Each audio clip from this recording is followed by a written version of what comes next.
Hey y'all, welcome to a cozy Christmas vlog. I've got my tree here as you can see, and I've got Jane Eyre.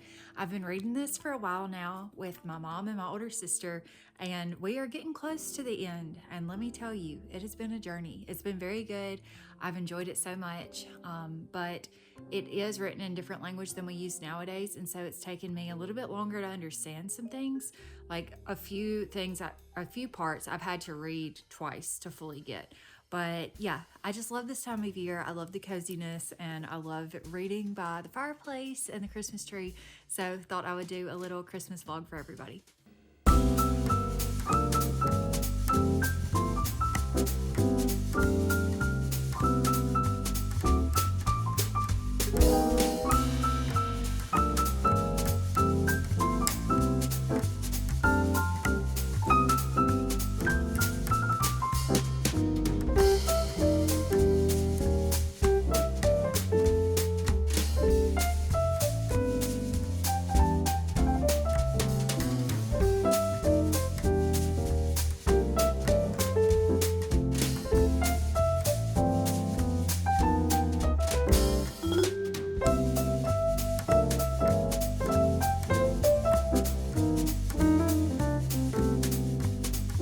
Good morning. I'm on my way to a Christmas party at church, and I've got a 45-minute drive because it's not actually at the church. It's at a different venue, and it's on the opposite side of the church. So I'm going to be listening to a new audiobook that I started yesterday. It's called Christmas in the Castle Library, and it follows a girl who's working on her PhD, and she gets rejected in the first chapter from receiving a fellowship, like a research fellowship that she needs to do to, like, I guess complete her dissertation maybe.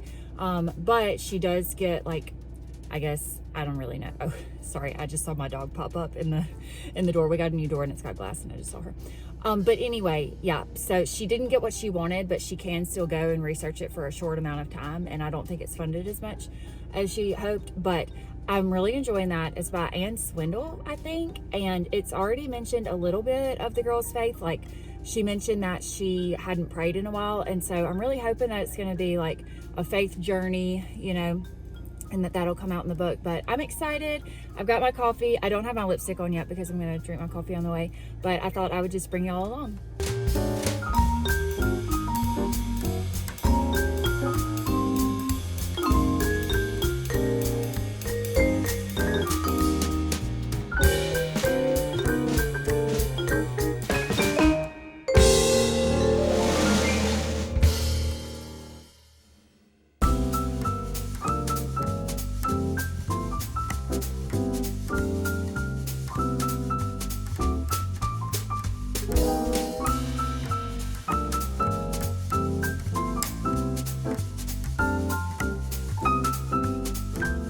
Okay, I'm gonna try and do this while I'm driving. I've never done this on like a real road. I've done this on like a parking lot type situation. So we'll see. If I get distracted, I'm definitely gonna stop, but I kind of know where I'm going right now. So the ladies' tea was a lot of fun. I had a great time. There was tea there, but I didn't have any. I had punch, and then there was a lot of food, and so I definitely took a little bit of footage, and then I got a few pictures too, so I'll put that in there. But yeah, we played a game at the end, and you know, we're all at round tables, and this lady got up at the front and like retold the Christmas story, and anytime she said the word left or right, you had to pass an ornament to the left or right, and whoever it landed on at the end would get to take the ornament home. And so it would be like Mary and Joseph left their home and went da-da-da, and so then you would pass it left, and so on. And so it went back and forth between two people for a while, and then it finally got around to my side of the table. And at the very end of the thing, it was like, if you have the ornament now, you can hold on tight. And it was this teenage girl sitting next to me. She's 13, and she was holding it. And it said something like, "It's yours to keep." And then it kept going, and it was like, "Pass it to the left one more time," and that was me. And so I ended up with the ornament. It's Mary and Joseph and baby Jesus, and it's so sweet. But I was like, I feel like they tricked her, and so I tried like several times to try to give it to her and try to get her to take it, because I was so excited for her to have it. But she wouldn't take it back. So I've got this, and is probably going to sound like, I don't know what the word is, but my grandmother used to win door prizes a lot, and I have been blessed with also winning door prizes, not a lot, but like, I'm not terribly surprised that I'm coming home with this, but the way that it happened, where I felt like I was taking it from a teenager, not a great feeling. And then, okay, back to my book. I listened to the second and kind of part of the third chapter of Christmas in the Castle Library. I'm really enjoying it so far. However, okay, let me just say this. The audio is good. So if you're looking for a good audiobook now, this is a great one. And it also, like, I don't know, I feel like sometimes the audio or the voice can really make or break the story. And there was how do you say that? Novella that I listened to last week. It was Christmas themed, and it was by an author that I really like, but the narration wasn't that great, and so I didn't really enjoy it that much. But this one, the narration is really good. So if you're looking for an audiobook while you're wrapping presents or whatever, or in the car going to see family or any of that, then this is a good one. Christmas in the Castle Library. And the main character, I'm having mixed feelings about. Like, I like her and I can relate to her on some levels because she struggles with fear of failure, and she kind of, I don't know what she called it, the phrase that she used, but basically she didn't get exactly what she wanted, but she did get like a second-hand offer is kind of what she said, to go do what she's doing. And so she's struggling with shame from that, and I can relate to that, but it's also almost annoying. Like, I don't know if that's bad to say. I mean, it's a fictional character, but she seems very, I don't want to say unstable. It's like she can be really, really happy in 1 minute and very grateful that she's there, and then she gets so overwhelmed with the task because she wanted to be there to research for like a semester, and it's only gonna be 3 weeks, and she'll just like start crying. And it's like, I mean, I guess that would be like, it probably is realistic and would be happening in real life, but I guess oh, my husband's calling, so I'm gonna end this, but I guess I'm ready to see some more character development and see her grow in confidence. That's what I'm trying to say.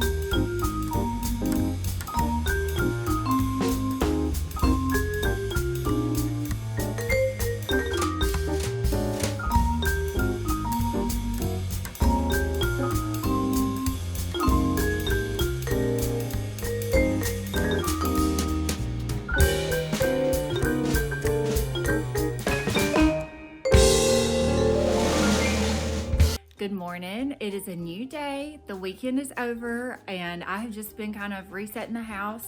I didn't get any footage of that, but I've been listening to my audiobook. You want to see? Okay, hold on. I've got my little filming assistant here with me. You want to say hey? Hey. Hey. What else do you want to say? Hey. Merry Christmas? Merry Christmas. Good job. But what I was saying was, I've been listening to my audiobook, Christmas in the Castle Library, a little bit this morning, and the faith elements have been coming out a little bit more, and so I've enjoyed that. I don't want to give away a spoiler, but basically the country that she's in is a Christian nation, and she kind of hadn't really considered that in the mystery that she's been trying to solve or research, and so I'm interested to see how that kind of plays out. And she being the main character, Ellie, also seems to be, like I predicted, kind of pursuing the Lord a little bit more.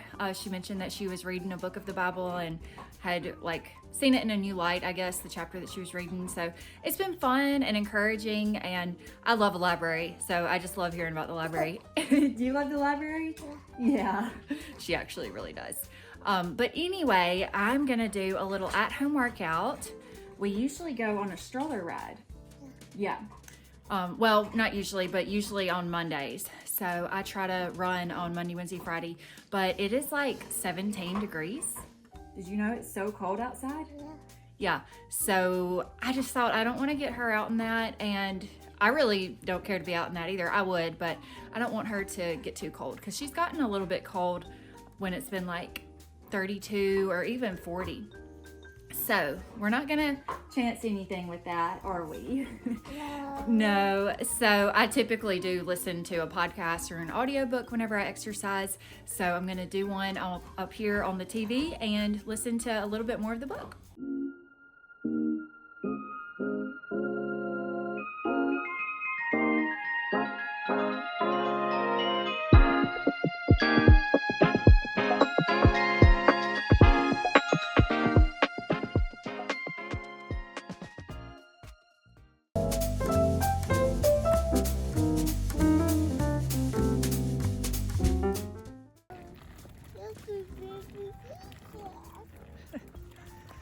Yeah, we're looking.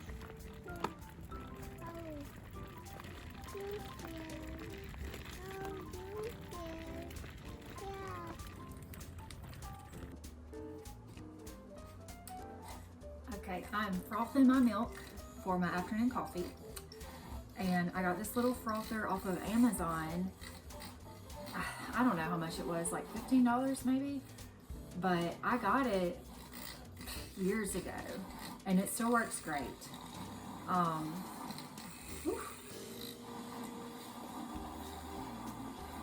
To me, it was worth the investment of having something similar to a latte at home whenever I wanted versus going out and spending $5 or $6 every time I wanted a latte.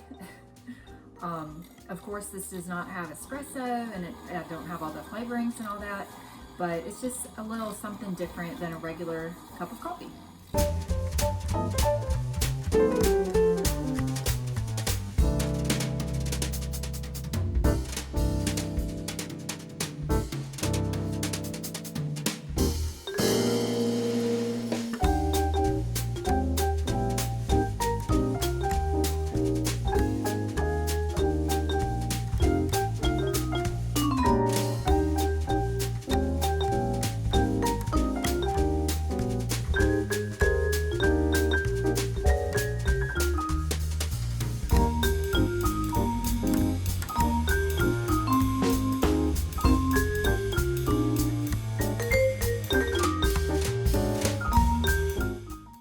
Okay, so it is time for me to kind of bring this video to a close, but I did want to talk about finishing the main book that I've been talking about in this video, Christmas in the Castle Library, and the other books that I finished this month. I'm not going to spend too long on each of them. I actually even took notes so that I wouldn't be talking too much about them. So if you see me looking down, it's because I'm looking at my notes.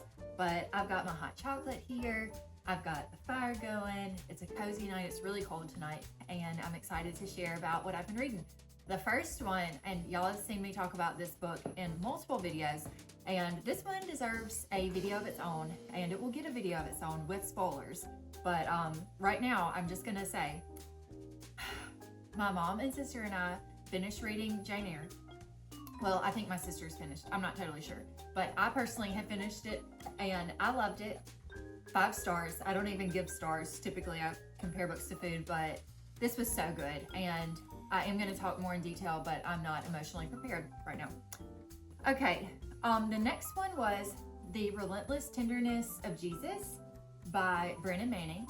And this was my first book to read by him. He's popular because of The Ragamuffin Gospel, which had been recommended to me years ago, and I still haven't read it, but I'm interested in reading it, especially after reading this. I kind of had mixed reviews about this one.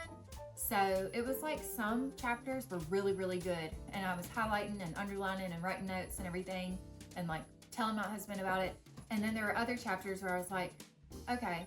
So it was really hit or miss with the chapters for me. But I will say one of the earlier chapters really, really spoke to me. It was chapter...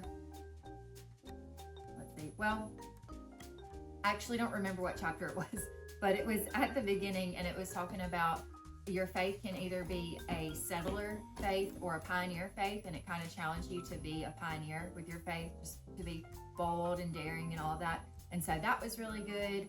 And let me check and see if there's anything else I need to say.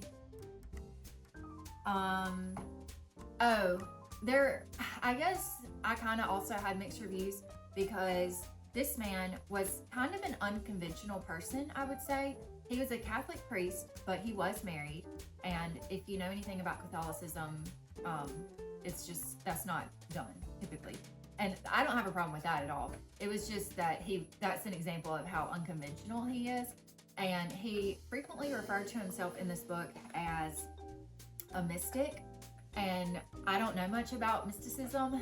And so it's just something that, since I'm not familiar with it, it kind of challenged me. And I'm not saying it's bad or wrong. I'm just saying it was new. And I didn't relate fully to it because it was such a new concept. One of the examples that I'll give is that he said that God has a special name for everybody, and it's different from the name that your parents gave you. And he cited a verse in Revelation to say that that's where that came from. And, you know, I'm not saying that that's wrong, but it's something I haven't experienced, I guess. And so it was just harder for me to relate to that idea and some similar ideas like that throughout the book. But overall, I mean, some chapters were really good. You can see I've got some pages dog-eared, so I think if you want to read it, maybe just do some research and maybe be prepared and just know, like with any author, there's going to be some things that you might not agree with, but you could tell that he really did love Jesus, and so that part was encouraging. And yeah, the next two, these were Advent devotionals. So this one I spent a lot of time with. This is called Brought to the Light, Advent for All Who Need It by Anna Grace Legband. And on my other channel, my Miraculous Freedom channel, where I have the podcast and everything, I read the scripture that she chose every single day of Advent. So I'm very familiar with this book. It almost feels like a little companion by this point. But I was really impressed with the depth, particularly of the reflection questions. But the week about love was really, really good too. So I thought this was really nicely done. Sometimes Advent readings can be a little bit fluffy, and this was not that. This was very relatable, and it was also trying to help you see exactly how to apply, or if you're applying scripture to your life. So very practical, very good. I highly recommend this one. And this one, oh my goodness, I made a short about it, so you might have seen it, but it's by Ruth Cho Simons, and I love her. She's also an artist. She's the author and the artist, and it's just, I mean, it's gorgeous. It is such a pretty book. So even if you didn't want to read it, this would be a beautiful book to put on display on your coffee table or your bookcases around Christmas time. I looked on Amazon probably last week, and it was like 40% off. So if you want to buy it now and save it for next year, or buy it now and give it as a gift next year, it would be really good.